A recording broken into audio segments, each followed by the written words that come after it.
श्रीकृष्णाय नमः। श्रीगोपीजनवल्लभाय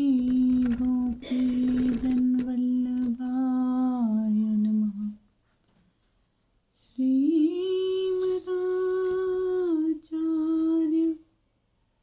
चरणकमलेभ्यो नमो नमः। कल हमने श्री गुसाई जी के सेवक मुरारी दास हते तिनकी वार्ता बाची थी।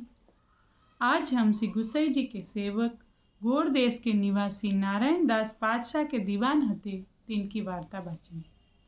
एक समय श्री गुसाई जी श्री जगन्नाथ राय जी के दर्शन को पधारे और वस्तु जो संग में हती सो सब खटला भेंट कर दिए।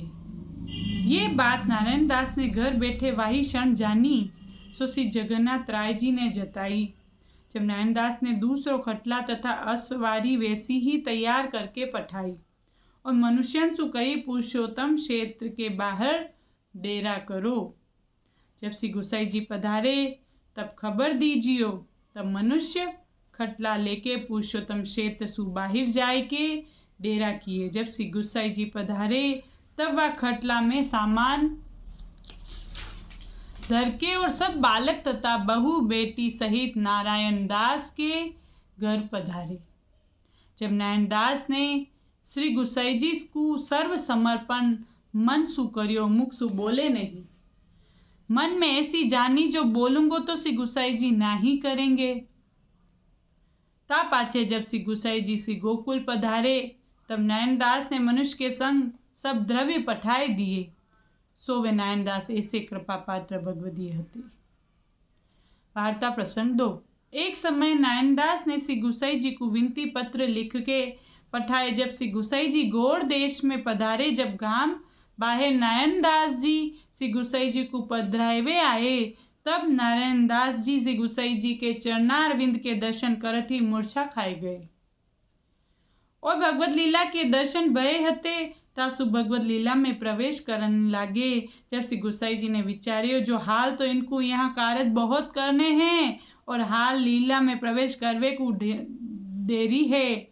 ये विचारी के श्री गुसाई जी ने नारायण दास के कान में कहो जो उठो अभी ढील है। तब नारायण दास जी सुन के उठी बैठे और श्री गुसाई जी को घर में पधराई के ले गए। जब श्री गुसाई जी सेवा लेके पाछे अड़ेल पधारे सो वे नारायण दास जी को ऐसो श्री गुसाई जी की आज्ञा पर विश्वास हतो जो भगवत लीला में प्रवेश करवे में ढील करी।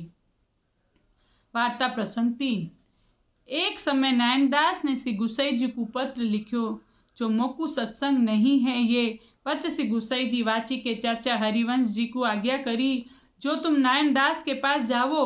तब चाचा जी ने विनती करी जो आपके दर्शन बिना कैसे रहो जाएगो। तब श्री गुसाई जी ने आज्ञा करी जो तुमको सर्व ठिकाने सदैव दर्शन देऊंगो। जब चाचा जी नारायण दास के पास आए, जब नारायण दास जी को मार की रीति बताई और वैष्णवन के उतरवे के लिए न्यारो घर करायो और श्री ठाकुर जी के सेवा के लिए न्यारे मंदिर कराए और नारायण दास जी तथा विनकी स्त्री चाचा जी के संग ते भगवत सेवा करवे लागे और करन लागे और चाचा जी तथा नारायण दास जी भगवत वार्ता करवे बैठते। तब 2-3 दिन सुधी देहानुसंधान भूली जाते। ऐसे करत करत बहुत दिन बीते। जब चाचा जी ने श्री ठाकुर जी से विनती करी जो नारायण दास लीला के दर्शन करके मूर्छित हो जाए हैं और हाल कारज तो बहुत करने हैं। तब ठाकुर जी नारायण दास जी को यही देश और लीला को अनुभव करावन लगे। फिर जब लीला के दर्शन करते तब मूर्छा नहीं आवती। सो वे चाचा जी की विनती सु और श्री गुसाई जी के काननते श्री ठाकुर जी ने अति कृपा करी। ता पाछे चाचा जी वहाँ सुसी गोकुल आए। वार्ता प्रसंग 4। सो वे नारायण दास जी की स्त्री भगवत सेवा करती हती। जब वैष्णव आवते तब सबकी टहल करती। कोई दिन 4 ठगन ने वैष्णव को वेश धर के नारायण दास के घर में आए रहे। जब नारायण दास राजद्वार गए हते तब उन ठगन ने वीरा को भगवत वार्ता सुनाई। तब वीरान को भगवत रस को आवेश आयो सो मूर्छा आ गई। जब उन ठगन ने वीरा के गला में फांसी डाल के गहना उतार लीने सो ले गए। रास्ता में नारायण दास जी मिले। तब नारायण दास जी ने कही जो हमसे विदा भये बिना तुम कैसे जाओ हो। ऐसे कह के नारायणदास उनको पाछे फिराए ले गए। जब नारायणदास अपने घर में गए सो स्त्री को मृतक भई सुनी। जब नारायणदास जी देखे तो वह स्त्री भगवत रस के आवेश में हती। जब नारायणदास ने विनके गला में सुफासी काट डाली और लोगन को कही जो यह मरी नहीं है, झूठी बात है। नारायणदास ने मन में जानी, जो मरी कहूँगो तो कोई वैष्णव को संग नहीं करेगो। तब नारायणदास ने स्त्री को चरणामृत दे के जीवती करी। तब वे ठग नारायणदास के पावन परे और कही हमको वैष्णव करो। तब नारायणदास ने कही तुम श्री गुस्सई जी के पास श्री गोकुल में जाए के वैष्णव होवो। तब नारायणदास ने महाप्रसाद लेवाय के श्री गुस्सई जी के ऊपर पत्र लिख दियो। सावे नारायणदास जी ने वैष्णव को दोष न देखियो। जगत में वैष्णव वेश की निंदा न होवे, तैसे करियो वे नारायणदास ऐसे कृपा पात्र भगवदी हती। तो वैष्णव बन के वे आए तो उनको वैष्णव बना दियो। ऐसी कृपा श्री ठाकुर जी श्री गुसाई जी ने करी नारायणदास के द्वारा। तो यह प्रकार सु पुष्टि मार्ग ऐसो मार्ग है जामें थोड़ो सो भी अंश मात्र भी हमें अनुभव हो जाए है तो हमारो मोक्ष होना संभव है। तो पुष्टि मार्ग में ठाकुर जी की कृपा निश्चित है। वार्ता प्रसंग 5। और एक समय श्री गुसाई जी गौड़ देश में पधारे हते। जब नारायणदास के घर विराजे हते सो नारायणदास श्री गुसाई जी की सेवा में हते। तब राजद्वार में जायवे आयवे को वंतो नहीं हतो। तब पातशाह ने ऐसो हुकुम दियो, जो नारायणदास जहाँ सुधी तुम्हारे गुरु यहाँ रहे तहाँ सुधी तुम सेवा करो। सो श्री गुसाई जी की कृपा ते वामलेच को मन ऐसो फिर गयो।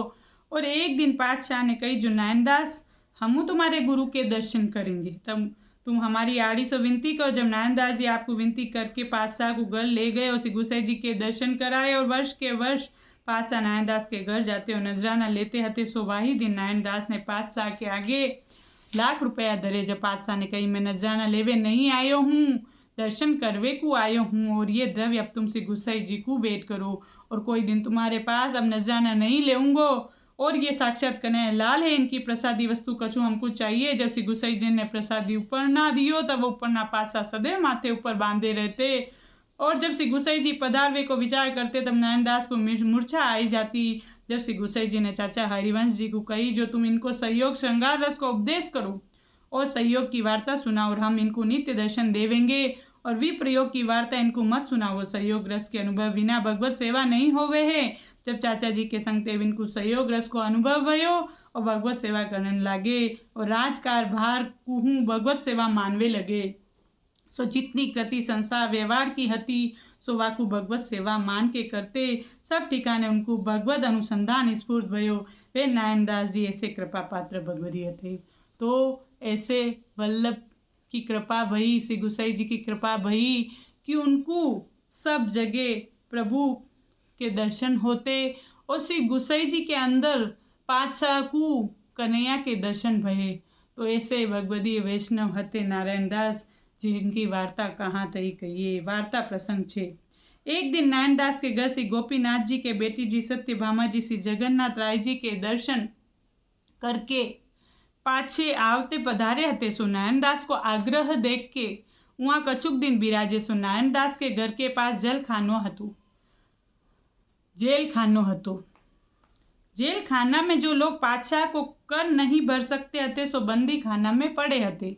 बहुत दुखी हते और बड़ी पुकारे करते हते। इनकी पुकार सुन के सत्यभामा बेटी जी ने ऐसो विचार करियो ये लोग दुखी है तो इनको दुख भागे बिना मैं भोजन न करूंगी। तब बेटी जी भोजन करे बिना पधारवे की तैयारी करी। जब नारायणदास जी ने नहीं कही, जब सत्यभामा बेटी जी ने आखों दिन भोजन न करे तब गांव में जितने वैष्णव हते तिनने प्रसाद लियो नहीं, सब वैष्णव भूखे रहे। यह बात की खबर पातशाह को पड़ी। जब पातशाह ने नारायणदास जी से पूछ्यो तब नारायणदास जी ने सब समाचार कहे। तब पातशाह ने कही जो बेटी जी को 25,000 रुपया भेंट धर के भोजन करवे की विनती करो। तब बेटी जी ने ये बात सुन के कही जो पातशाह को कहो जो 25,000 रुपया मुझको नहीं चाहिए, इनके दिन को माफ करके छोड़ो। तब ये बात पातशाह के आगे नारायणदास ने कही। जब पातशाह ने कही जो ऐसे त्यागी बेटी जी महाराज की आज्ञा में माथे पर नहीं चढ़ाऊंगो तो हमारो बुरो होएगो। जासू सब के दिन को पातशाह ने छोड़ दिए। तब बेटी जी ने भोजन करे। सो नारायणदास ऐसे वैष्णव हते जिनके संग सु पातशाह की बुद्धि ऐसी निर्मल रहती हती।